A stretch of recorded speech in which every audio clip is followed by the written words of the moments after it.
दुनिया को जीतने वाले सिकंदर के सामने आते ही दुश्मन घुटनों के बल हो जाते थे। सियासत के सिकंदर नरेंद्र मोदी के सामने आते ही उनके दुश्मन भी पनाह मांगने लगते हैं। कुछ लोग तो परेशान हैं कि ऊपर वाले ने पता नहीं मोदी को किस मिट्टी से बनाया, जिन्हें हराने वाला लगता है पैदा ही नहीं हुआ। यह विधि का विधान कहीं या परिश्रम का परिणाम। नरेंद्र मोदी आज तक कोई चुनाव हारे ही नहीं और उन्हें हराने जो भी मैदान में उतरा, समझो उसके राजनीतिक सितारे की शाम हो गई। इसमें एक से बढ़कर एक नाम है, एक से बढ़कर एक धुरंधर है।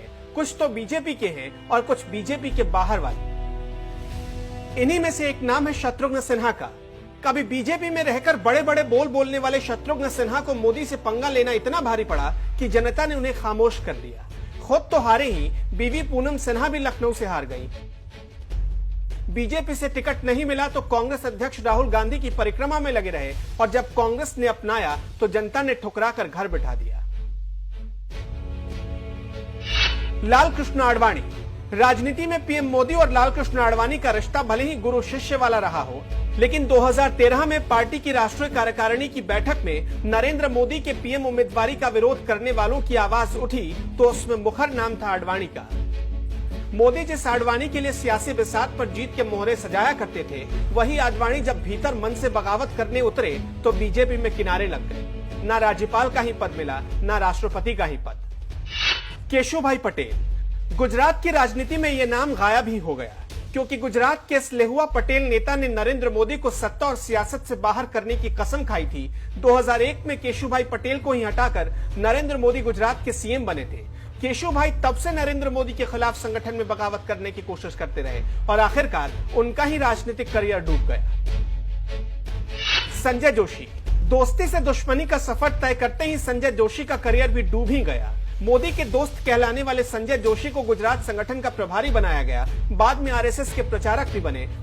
माना जाता है कि केशुभाई पटेल का साथ देना संजय जोशी को भारी पड़ गया। मोदी से बगावत के चक्कर में करियर के हाशिए पर पहुंच गए। शंकर सिंह वाघेला। कभी गुजरात की राजनीति के उभरते हुए सितारा कहलाने वाले वाघेला ने जब संगठन में नरेंद्र मोदी को उभरता हुआ देखा तो बगावती रुख अख्तियार कर लिया। नतीजा ये हुआ कि बीजेपी से बाहर हो गए, फिर कांग्रेस में रहकर मोदी को घेरने में लगे रहे। एक दौर था जब कहा जाता था कि वाघेला ही नरेंद्र मोदी को कमर के नीचे मार सकते हैं। आज दौर बदल चुका है। प्रवीण तोगड़िया। मोदी से दुश्मनी करने के चक्कर में अपने सियासी सफर को अधर में पहुंचाने वालों में नाम डॉक्टर प्रवीण तोगड़िया का भी है। एक दौर था जब तोगड़िया मोदी के लिए प्रचार करते थे, लेकिन जब मोदी ने तोगड़िया का इरादा जान लिया तो उनसे दूरी बना ली। प्रवीण तोगड़िया इस बात से चिढ़ गए। वो चाहते थे कि मोदी उनकी जी हुजूरी करे। बात बिगड़ी और प्रवीण तोगड़िया बागी हो गए। नतीजा ये हुआ कि विश्व हिंदू परिषद के अध्यक्ष की कुर्सी गंवा दी। 2018 में तोगड़िया ने अपनी राजनीतिक पार्टी भी बनाई, लेकिन 2019 में मोदी की आंधी में उनकी पार्टी धूल की तरह उड़ गई। यशवंत सिन्हा। अटल सरकार में वित्त मंत्री थे। देश के जाने माने अर्थशास्त्री में गिने जाते हैं, लेकिन जैसे ही नरेंद्र मोदी को पीएम पद का दावेदार बनाया गया, वो तिलमिला उठे थे। 2014 से ही नरेंद्र मोदी के खिलाफ बोलना शुरू कर दिया, लेकिन उस हालत में भी बीजेपी ने उनके बेटे जयंत सिन्हा को पार्टी का टिकट दिया और मोदी मंत्रिमंडल में जगह दी। लेकिन फिर भी यशवंत सिन्हा बागी बोल बोलते रहे। आज बीजेपी में दूर दूर तक उनके नाम की कोई चर्चा करने वाला भी नहीं। नवजोत सिंह सिद्धू। जनता की ताली जब सियासी चाटे में बदलती है तो हालत नवजोत सिंह सिद्धू वाली हो जाती है। बात बात पर ताली ठोकने की आवाज लगाने वाले सिद्धू की हालत ऐसी हो गई कि बीजेपी के रहे नहीं, कांग्रेस के होकर भी बेगाने हैं। पंजाब के सीएम बनने की हसरत लेकर बीजेपी और नरेंद्र मोदी के खिलाफ गए। नतीजा दुविधा में कुर्सी भी गई और पार्टी भी। उदित राज। दिल्ली के उत्तर पश्चिम लोकसभा सीट से 2014 में सांसद बने और बाद में 2019 के लोकसभा चुनाव से ऐन पहले कांग्रेस के हो गए। पीएम मोदी और अमित शाह के खिलाफ विरोधी बोल ने टिकट तो उड़ाया ही, उम्मीदवारी भी उड़ गई। अब जरा बीजेपी से बाहर निकलते हैं। बुआ बबुआ की जोड़ी का हश्र आपने 2019 के लोकसभा चुनाव में देखा। माया अखिलेश मिलकर चले थे नरेंद्र मोदी को हराने। हालत ऐसी हो गई कि समाजवादी पार्टी पारिवारिक सीट भी नहीं बचा पाई। पीएम मोदी ने जिसे महामिलावटी गठबंधन कहा था, उसका बंधन शुरू होने के 4 महीने भी नहीं टिक सका और दोनों दलों की राहें जुदा हो गई। लालू यादव। नरेंद्र मोदी को पानी पी पीकर कोसने वाले लालू तो चारा चोरी के पुराने चक्कर में जेल में बंद हैं। उनका परिवार, उनकी पार्टी सब बिखर गई। 2019 के लोकसभा चुनाव में आरजेडी का सुपड़ा बिहार से लगभग साफ हो गया। जनता ने मोदी से दुश्मनी का ऐसा बदला लिया कि इस हार के सदमे से उबरने में अभी और लंबा वक्त लगेगा। मायावती।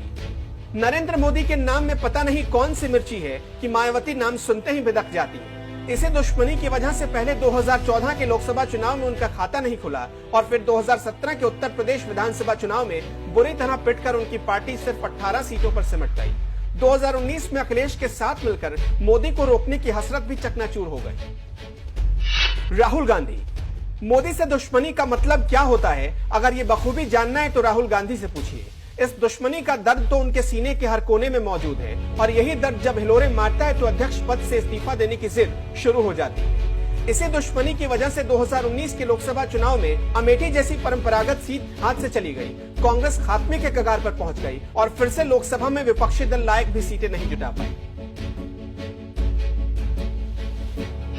महबूबा मुफ्ती। कभी बुरहान वानी के लिए हमदर्दी, कभी अलगाववादियों के लिए हमदर्दी और कभी पत्थरबाजों से हमदर्दी। नरेंद्र मोदी से दुश्मनी के चक्कर में महबूबा मुफ्ती अंधी हो चली थी। जब भी आर्टिकल 370 पर चर्चा शुरू होती, महबूबा बिलबिला जाती थी। लेकिन इसे दुश्मनी में ऐसी लुटी पिटी कि अपनी अनंतनाग सीट भी नहीं बचा पाई। 2019 के चुनाव में उनका सांप्रदायिक और आतंक हमदर्द बयान भी उन्हें इस हार से बचा नहीं पाया। चंद्रबाबू नायडू। पीएम बनने की बहुत जल्दी में नजर आ रहे थे चंद्रबाबू नायडू। ख्वाहिश तो थी कि 2019 के नतीजे आए और बीजेपी विरोधी दल उन्हें अपना नेता मान ले, लेकिन बेचारे इस चक्कर में आंध्र प्रदेश की कुर्सी हाथ से धो बैठे। हालत यह हो गई कि लोकसभा में उनकी पार्टी की सिर्फ 3 सीटें रह गई और विधानसभा में सिर्फ 23। अरविंद केजरीवाल। हर बात के लिए मोदी को जिम्मेदार ठहराने वाले अरविंद केजरीवाल की आम आदमी पार्टी दिल्ली की सातों लोकसभा सीटों पर धड़ाम हो गई। नीतीश कुमार। नीतीश कुमार की हालत तो देख ही रहे होंगे आप। कार्यक्रम नीतीश का होता है लेकिन नारे मोदी मोदी के गूंजते हैं और नीतीश कुमार को चुपचाप ये सहना पड़ता है। इसी तरह आईपीएस संजीव भट्ट, मणिशंकर अय्यर और कपिल सिब्बल की हालत भी किसी से छुपी नहीं है। ममता बनर्जी। मोदी का नाम सुनते ही ममता दीदी उचक कर बैठ जाती हैं। मोदी को अपना दुश्मन नंबर 1 मानने वाली दीदी इसी दुश्मनी के चक्कर में अंधी हो गई और धीरे धीरे बंगाल उनके हाथों से जा रहा है, लेकिन अब देखने के अलावा वो कुछ नहीं कर सकते। मोदी की सियासत में बगावत के रोड़े डालने वालों के लिए ये आंकड़े डराने वाले हैं। मतलब साफ है, मोदी से पंगा लिया तो सियासी सितारे गर्दिश में चले जाएंगे।